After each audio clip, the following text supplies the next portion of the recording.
Welcome to my channel guys. நம்ம இன்றைக்கி சர்ச்சுக்கு மும்பையில் வந்திருக்கோம். மும்பையிலேருந்து சர்ச்சுகேட் போகிற வழியை நம்ம பார்த்துட்ருக்கோம். இதுதான் ட்ரெயின் சர்ச்சுகேட்டு. சர்ச்சுகேட்டுக்கு நம்ம ரயில்வே ஸ்டேஷன் போகிறோம். ரயில்வே ஸ்டேஷன்லேருந்து நம்ம மும்பை சென்ட்ரல் போகிறோம்.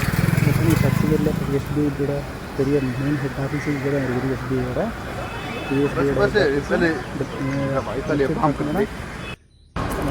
என்எஸ்சியோட மார்க்கெட் இருக்குது. கொஞ்சம் ஃபுல்லாக போயாச்சுன்னா ஸ்கெச்சர்ஸ் ஷோரூம் இருக்குது. பார்த்திங்கன்னா மும்பையோட பெரிய கொஞ்சம் டெவலப்டு ஏரியா. பிஸ்னஸ் எல்லாம் இங்கே ரொம்ப நல்லா போயிட்டுருக்கு. சின்ன சின்ன ஏதாவது ஷாப் எல்லாம் போட்டால் கூட நல்ல பிஸ்னஸ் போயிட்டுருக்கு.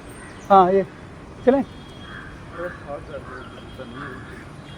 பாருங்க, ரோடு ஃபுல்லாக காரு தான். இது அந்த சர்ச்சுகேட்டோட மெயின் சென்ட்ரு இடம். இதை வந்து மினிமம் வச்சுருக்காங்க. அந்த பக்கம் பார்த்தா டாட்டாவோட கம்யூனிகேஷன் ஆஃபீஸ் இருக்குது. இந்த பக்கம் லெஃப்ட் சைடில் HSBC பிரான்ச் இருக்குது. நம்ம சர்ச்சுகேட் வந்துட்டோம். இங்கே இருந்தாலும் மும்பை சென்ட்ரு போகணும். நம்மளுக்கு லோக்கல் டிக்கெட்டுக்காக வெயிட் பண்ணிட்டுருக்கோம். இங்கேருந்து லோக்கல் டிக்கெட் எடுத்ததும் பாருங்கள் எவ்வளோ இருக்குது. இது ரொம்ப கூட்டமாக இருக்குது. மும்பையில் ரொம்ப கூட்டமாக இருக்குது. இப்போ ரயில்வே ஸ்டேஷனில் ரயில்வே ஸ்டேஷன் ரொம்ப கூட்டமாக இருக்குங்க. பார்த்து போகணும். ட்ரிப் ஆகிட்டுன்னு அடிச்சிடுவாங்க. பார்த்து போகணும். இப்போ ட்ரெயின் ஒரு 2 நிமிஷம் ட்ரெயின் வந்து நிமிஷம் போயிட்டுருக்கு. நம்ம 4 ட்ரெயின் இருக்குது. 2 ட்ரெயின் வந்துட்டு போரிவெல்லி தாதர் அந்த சைடு போகிறது. ஒன்று வந்து பனவேல் தானே அந்த பக்கம் வரும். எப்போவும் ஒரு ட்ரெயின் வரும், ஒரு ட்ரெயின் போயிட்டு வரும். அதனால் இந்த லோக்கல் ட்ரெயினில் லோக்கல் பஸ் இருக்கிற மாதிரி நம்ம ஊரில் இந்த பஸ்ஸு வந்துட்டு ரொம்ப கூட்டமாக இருக்கும். அதனால எல்லாருமே ட்ரெயினில் போவாங்க. 5 ரூபா தான் இங்கே போனாங்க.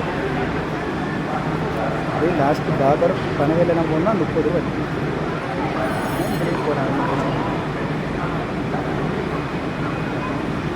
இப்போ இந்த ட்ரெயின் வந்துட்டு இருக்குது. எப்போ வந்துட்டு இருக்கும். செம்ம நல்ல கூட்டமாக இருக்குது. பார்த்து தான் ஏறணும். ட்ரெயினில் ஏறணும். பற்றினா அடிச்சிடுவாங்க. நம்ம இங்கே இப்போ மும்பை சென்ட்ரலுக்கு ட்ரெயின் ஏறி மும்பை சென்ட்ரலுக்கு வந்தாச்சு. இப்போ மும்பை சென்ட்ரலு நம்ம இங்கேருந்து வெளியே போகிறோம். மும்பை சென்ட்ரலுக்கு வெளியே போகிறோம். அதனால் அப்படியே ட்ரெயினோட பிளாட்ஃபார்ம் பண்ணி நம்ம போயிட்டுருக்கோம். நாங்கள் இப்போ மத்தியானம் போனதுனால ட்ரெயினில் ஏறிட்டு அது கொஞ்சம் ஆட்கள் கம்மி தான். ஆட்கள் இருந்தாங்க, ஆனால் அவ்வளோ கூட்டம் கிடையாது. கொஞ்சம் கம்மியாக தான் இருப்பாங்க. இது எப்போவும் ட்ரெயின் வந்துட்டு 2 நிமிஷம் ட்ரெயின் வந்துட்டு இருக்கிறதுனால அவ்வளோ கூட்டம் இருக்காது. அவ்வளோ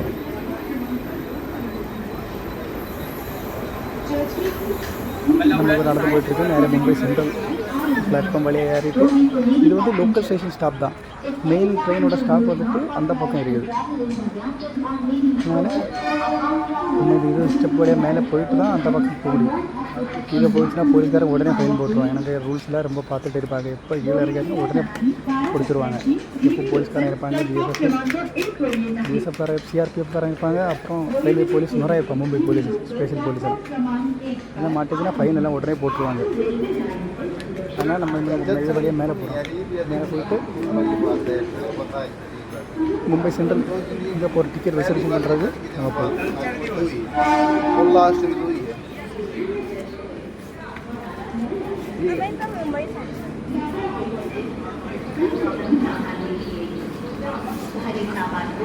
பார்த்தீங்களா எவ்வளோ அழகாக கட்டிக்கணும். பார்த்தீங்களா சூப்பராக நல்லா இருக்குது.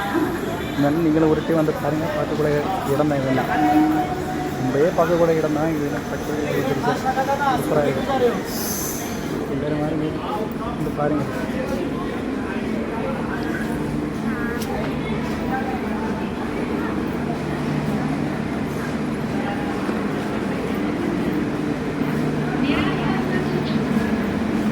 இதை வந்துச்சு பாருங்கள். இதுதான் மும்பையோட மெயின் ரயில்வே ஸ்டேஷன். இங்கே இருந்துட்டு நமக்கு சவுத்து ஒரு ட்ரெயின் போடுறாங்க.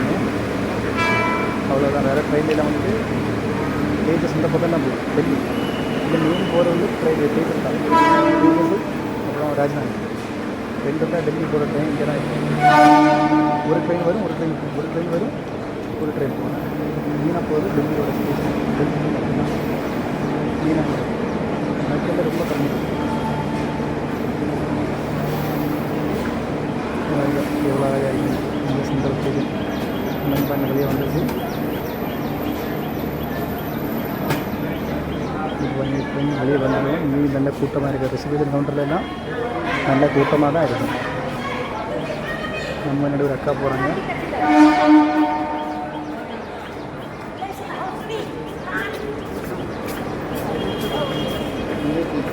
எங்கே போகிறாங்கன்னு தெரியல. நம்ம முன்னாடியே வந்துட்டு இருந்தாங்க. நம்மளை ஃபாலோ பண்ணிட்டு போனான்னு அவங்க பேக்கிலே போயிட்டு நானும் யோசனை தான் போய் அதுதான் லோக்கல் டிக்கெட்டோட ரிசர்வேஷன் பண்ணுறோம். இதுக்கு கீழே இறங்கி போயிடுச்சுன்னா நம்ம ரிசர்வேஷன் பண்ணி போகிறது டிக்கெட் இல்லாமல் கீழே போய் ரைஸ் எடுத்து வச்சுனா தான் கிடைக்கும்.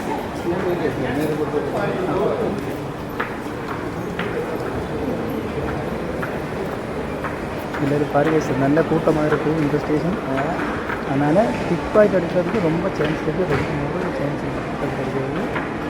நீங்கள் டெய்லி பிக் பாயிண்ட் அடிச்சுட்டு தான் இருக்காங்க.